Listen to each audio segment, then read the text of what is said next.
Você já ouviu falar da síndrome Cri-du-Chat? Esta condição rara foi descoberta pelo pediatra e geneticista Jérôme Lejeune em 1963, o mesmo que identificou a síndrome de Down. A síndrome Cri-du-Chat se caracteriza pela falta de um pedaço do cromossomo 5, por isso, resulta em uma anomalia genética. O tamanho da parte que está faltando varia e pessoas com perda mais abrangentes costumam ser afetadas de maneiras mais graves. Um dos principais sintomas da síndrome está justamente no seu nome. Cri-du-Chat vem do francês que significa miado de gato, fazendo analogia ao choro agudo produzido por recém-nascidos afetados por essa síndrome. Mas como a condição pode ser diagnosticada? Quais são os sintomas mais recorrentes? Existe tratamento específico para a síndrome Cri-du-Chat? Descubra isso e mais agora no Bendita Hora. Estou recebendo aqui com muita alegria mais uma vez a doutora Sandra Doria. Boa tarde, doutora. Boa tarde. Seja bem-vinda. A doutora Sandra esteve com a gente, você lembra a gente falando sobre sono, porque a doutora Sandra Doria, ela é uma médica otorrinolaringologista, mas é especializada na questão do sono, né? Trabalha, pesquisadora, cientista dessa área do sono. Mas hoje nós vamos falar sobre algo muito importante, eu acho, porque a doutora Sandra também, ela é a grande divulgadora e conscientizadora da síndrome da Cri-du-Chat, né? Isso, né? Isso. Tô vendo que a senhora tá com a camiseta com o pedacinho do cromossomo. Exato, é o símbolo da Associação Brasileira da Síndrome de Cri-du-Chat. Exato. O que é a síndrome da Cri-du-Chat? Síndrome de Cri-du-Chat é uma alteração genética. 80% das vezes ela não é herdada. Não é herdada, eu ia perguntar. 80% das vezes. 20% ela vem ou do pai ou da mãe. Ah, então pode ter essa hereditariedade. Isso, exato. Mas 80%, a maior parte deles, é por um acidente biológico. Na hora que une o óvulo com o espermatozoide, fica faltando um pedacinho. Do braço curto de um pedaço do cromossomo 5. Cromossomo 5. Exato. Os cromossomos são numerados, né? Sim. Por exemplo, da síndrome de Down é cromossomo 21. São três do cromossomo... Chama trissomia do cromossomo 21. Exato. Isso acontece no cromossomo 5. Exato. Então, essa parte que falta nesse cromossomo é que faz ter todas as características dessa síndrome. Síndrome é um conjunto de sinais e sintomas. Então, nessas crianças, esse geneticista e pediatra, ele começou a observar que essas crianças, elas nasciam com um choro muito peculiar. E era característico entre elas? Característico, de um choro característico, parecendo um miadinho de um gato. Quando assim que nasciam, essas crianças tinham um choro muito característico. Olha que interessante, logo ao nascer dá para perceber. Logo ao nascer. E ele também foi percebendo que essas crianças também tinham um baixo peso ao nascer. Então elas nasciam num tempo adequado, mas elas tinham baixo peso. Assim, fisicamente nada. Tinha um rosto mais alongado. Podiam ter outras características, como a distância entre os mamilos afastada, ou a distância interocular também um pouco afastada. Então, algumas características, hipotonia, né? Então, crianças mais molinhas, com menos tônus muscular. E ele começou a perceber que essas crianças podiam ter um diagnóstico em comum, e ele foi investigar, ele já tinha descoberto a síndrome de Down. Ele já tinha feito a pesquisa da síndrome de Down. Exato. Ele percebia que aquilo não era síndrome de Down, aquilo não era nada que ele conhecia, né? Isso, aí por estudos genéticos ele descobriu que podia ter uma nova síndrome, e ele deu o nome da síndrome do miado de gato, por ter justamente essa característica muito peculiar ao nascimento. Doutora, é interessante, ao nascimento, mas o nome Cri-du-Chat, ele acompanha, esse choro acompanha a criança ao longo do seu desenvolvimento? Acompanha, as crianças geralmente têm um choro mais fraco ao longo da infância. Acho importante os pais saberem disso, identificar, né? É que muitas vezes podem se confundir achando, porque ele é pequenininho, então ele está chorando fraquinho. Então tem que tomar esse cuidado, eu acho que um bom médico, sabendo dessa possibilidade de ser uma síndrome, precisa aventar essa hipótese, e essa hipótese ela só vai ser descartada ou confirmada com um estudo genético. Eu estou falando isso porque, como a gente está falando para o Brasil inteiro, exato. E de repente a gente está falando muito, e são os pais que estão convivendo ali com os filhos, né, com a criança que nasceu, então elas precisam estar alertas a isso, né? o choro é muito característico de um miadinho de um gato mesmo. E aí, para fazer o diagnóstico, você faz um exame de sangue mesmo, que com isso a gente consegue detectar a falta desse pedacinho do cromossomo. É considerado uma síndrome rara? Muito rara, assim, é 1 para 50 mil nascidos. 1 para 50 mil? 1 para 50 mil. Se a gente for comparar com síndrome de Down, 1 para 700. 1 para 700. E essa é 1 para 50 mil. E autismo atualmente é 1 para 36 crianças. Então é muito mais raro do que síndrome de Down, do que transtorno do espectro. Tão rara que a gente não ouve toda hora se falar de cri do chá. Não, com certeza não. É uma síndrome muito rara. Acredita-se que a gente deva ter em torno de 4 mil portadores dessa síndrome no Brasil atualmente.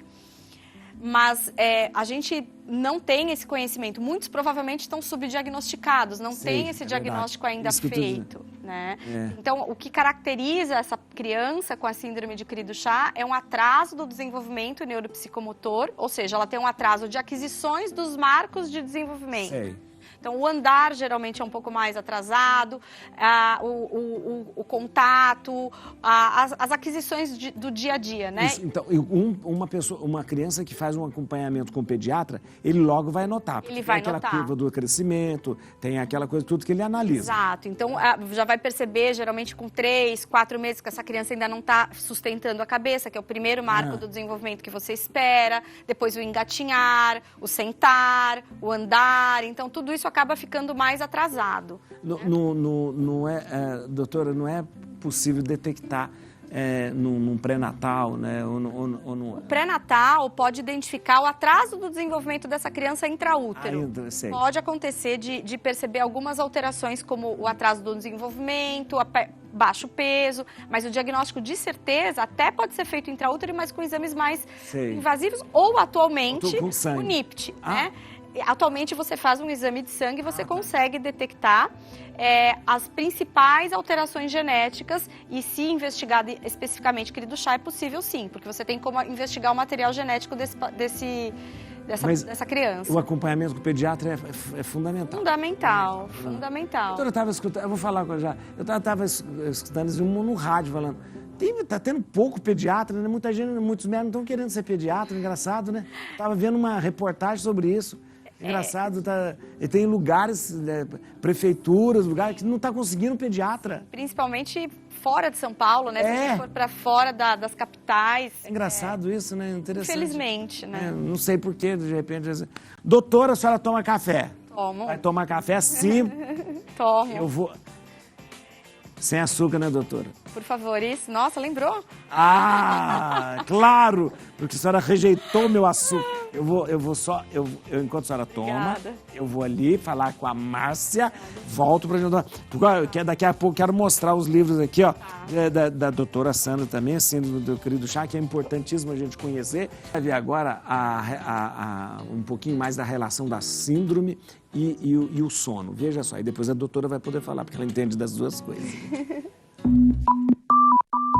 A interferência no sono é um dos sintomas comuns observados em pessoas com síndrome cri do chá, podendo variar desde dificuldade para adormecer até distúrbios mais graves, como insônia e sono fragmentado.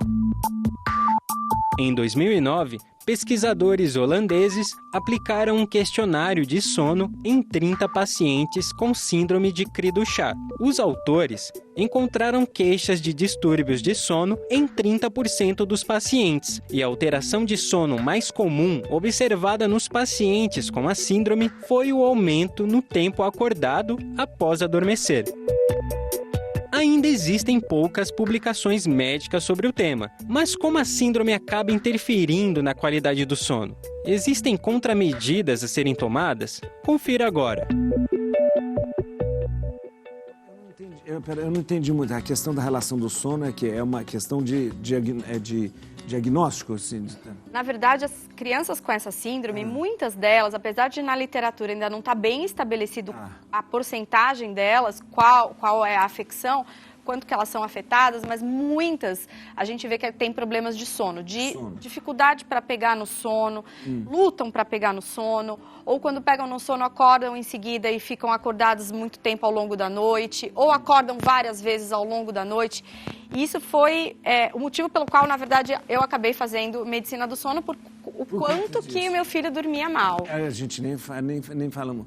Você tem um filho com crise do chá. Sim, com 17 anos. 17 anos. 17. Exato. E ele foi detectado logo no início? Foi bem no início? Foi logo no segundo dia de vida, já veio a possibilidade dele ter uma síndrome, e essa síndrome era provavelmente pelo choro do miado de gato, como crise do chá. Você já era médica e tal, você já... mas eu não tinha percebido. Então, mas você conhecia a síndrome? Eu já tinha visto um caso na residência. Na residência, né? Mas eu não lembrava detalhes. Olha a raridade da... sim, não, porque a gente fala, às vezes a gente pode até ser injusto com as mães, com os pais, né? E falar assim, ela é uma médica, de repente... Eu e meu marido somos médicos e nenhum dos dois sabia na hora o que era. Então, na verdade, até a pessoa nem deve se culpar muito. Não, de hipótese nenhuma.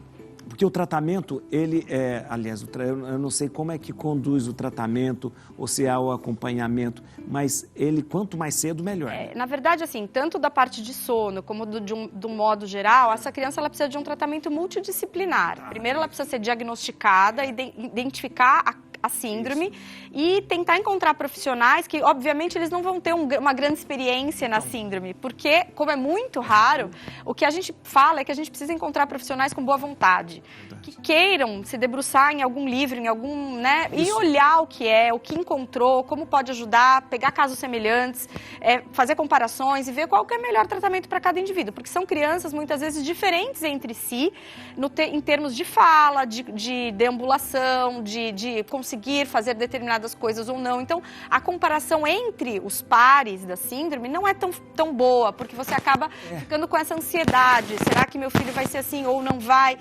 O importante é você comparar a criança com ela mesma, o quanto que ela está conseguindo se desenvolver na medida em que ela está crescendo, em que ela está sendo estimulada. Então, essa criança ela vai precisar de um tratamento multidisciplinar, de físio, de fono, de terapia ocupacional, de psicoterapia, o apoio para os pais também, para ter essa condição, né? Então, isso é ao longo da vida, isso não acaba, né? Então, isso vai ser... Isso não acaba. Infelizmente, são pessoas que têm um grau moderado de... O microfone dela? Porque o microfone, se eu tá dando um probleminha, pode... eu acho que eu já até sei qual que é o probleminha, que eu devo estar batendo a minha mão nele. Coisa de uma italiana falando, né? Fala com as mãos, né? Perdoe. Então, acaba que você precisa de todo esse aparato multidisciplinar para conseguir dar conta do recado de cuidar dessa criança. E esse comprometimento que elas têm, muitas vezes é ao longo da vida. É ao longo da vida. Então, ao longo da vida, essa criança vai precisar, virando um adolescente, um adulto, de apoio. Então, muitas vezes a pessoa pergunta assim, não, mas ele é independente, né? Não, ele não é independente. Não, mas ele consegue comer sozinho, tomar banho sozinho? Não, ainda não, né? E quem sabe um dia ele vai conseguir. Então, assim, a gente olha mais o copo meio cheio do que o copo meio vazio. É verdade. Então, eu penso assim, o que eu já consegui com meu filho? Eu já consegui que ele andasse, que ele corre, que ele joga futebol, que ele consegue comer com apoio, que ele consegue tomar banho com apoio. E um dia, quem sabe, a gente luta para isso, para que consiga fazer mais coisas. Então, a gente tem que pensar sempre na qualidade de vida, o quanto que ele é feliz, o quanto que ele é amado. E isso todas as crianças que a gente tem em vista são muito felizes, sabe? Eu ia perguntar, a senhora já até respondeu, se toda manifestação da doença é igual. Não é. Não é. E se você for ver, padre, na verdade, nenhuma síndrome se manifesta exatamente igual. É verdade. Né? Então, você vai pegar pacientes com síndrome de Down, que vão estar na faculdade, outros que vão ter um grau de autismo associado e que não vão, de repente, conseguir fazer determinadas situações. Então, a síndrome de crise do chá também. Tem crianças um pouco mais comprometidas, outras menos, mas nada que a própria intervenção da família, dos terapeutas, não vai conseguir mudar essa situação, sabe? Isso. E Deus, acima de tudo, a gente sempre coloca como... Eu acho a informação muito importante. Eu acho o seu trabalho muito importante. Primeiro, como pesquisadora, Como médica, mas como conscientizadora isso é muito importante, né? Mas sabe por quê? Quando o Fefe nasceu, há 17 anos, a gente não tinha onde procurar. Primeiro que a gente tinha um Google que só falava tragédia, que só via coisas ruins. Isso. A gente não tinha uma rede de apoio que a gente pudesse ligar e falar, e se comunicar e saber o que estava acontecendo. E não existia, né, até o ano passado que a gente publicou esse livro, não existia nenhum livro, nenhum lugar onde a gente pudesse se apoiar e falar, olha, existe uma referência de fono, de físio, de terapia ocupacional, de psicoterapia. Não existia isso, né? Eu queria mostrar o livro aqui, olha, porque é o que na literatura, eu acho, na literatura médica, é o que nós temos aqui no Brasil, de referência é este livro, gente. Síndrome de Cri-du-Chat, né? Acho importante, aqui nós temos vários, aqui, a doutora Sandra Dória Xavier, Fernando da Silva Xavier, seu marido. Então, e a Mônica é a minha coordenadora do meu pós-doutorado. Então, isso é importante, porque primeiro nós temos 2 médicos que tem ali dentro de casa, né, e convive com a síndrome. Isso é muito importante, né? E esse livro, na verdade, ele não foi escrito por mim, nem pelo meu marido, nem pela Mônica. Ele foi, assim, nós conseguimos juntar várias pessoas que cada um teve um papel na vida do Fefe ao longo desses 17 anos, né? Então, a gente pegou um capítulo de fono, que foi a fono que foi dele, um capítulo de físio, de terapia ocupacional, de psicoterapia, que foi a pessoa que ficou com ele 4 anos. Então, cada um desses capítulos foram pessoas que eu achei que fizeram diferença na vida dele. E que eu espero que faça diferença na vida de outras pessoas. E é um livro, porque aqui o livro tem aqui para profissionais de saúde e familiares.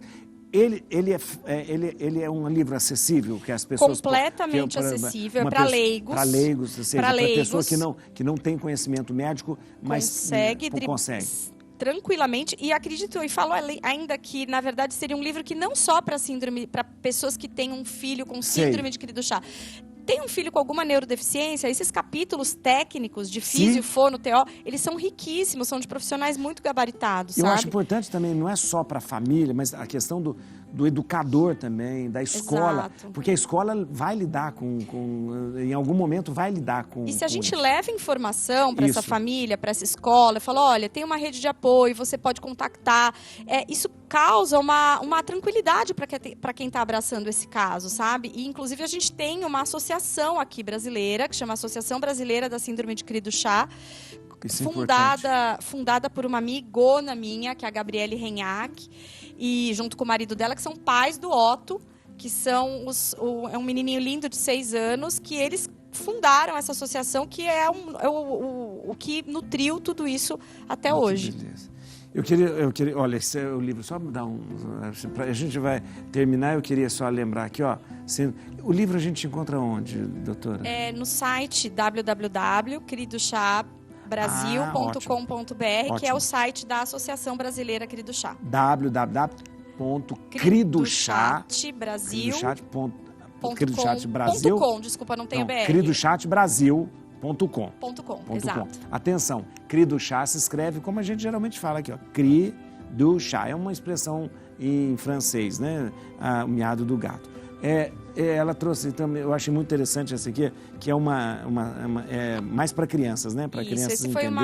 Uma coleção em que a gente fez esse fascículo justamente para falar da síndrome de Cri-du-Chat, mas é uma coleção gratuita da AFIP, que é a Associação de Fundação Amparo da Pesquisa, da Unifesp. Então tem de várias. Tem de várias síndromes. Esse aqui, o 28, é o referente à síndrome de Cri-du-Chat. E esse aqui a gente consegue também, de repente? Esse sim, na internet gratuito. Na internet gratuito. Porque isso aqui para as escolas é muito importante. Na Dona Ciência, é só procurar Dona Ciência na internet. Dona Exato. Ciência. E eu queria agradecer você mais uma vez. Imagina. De novo eu vou dar o Instagram da doutora Sandra, gente. No Instagram, @doutora DRA Sandra Dória Sono. Sandra Dória _sono. Underline sono. A do DRA Sandra Dória _sono. Exato. Tem o do Instituto do Sono, que eu também queria dar. Grande parceiro. Instituto do Sono Oficial. E eu queria lembrar mais uma vez a questão do site da síndrome do Cri-du-Chat. www.cri-du-chat-brasil.com. Não tem um BR, né? Obrigado. Obrigada, eu que agradeço, mas imensamente. parabéns por um trabalho tão bonito que a senhora faz. É em muitas mãos, não é só meu, não. É de muitas mãos juntas. Que bom, parabéns. Obrigada. A gente vai para o intervalo rapidinho e a gente volta rapidinho também. A gente vai falar sobre bolos também, tá bom? Tá bom?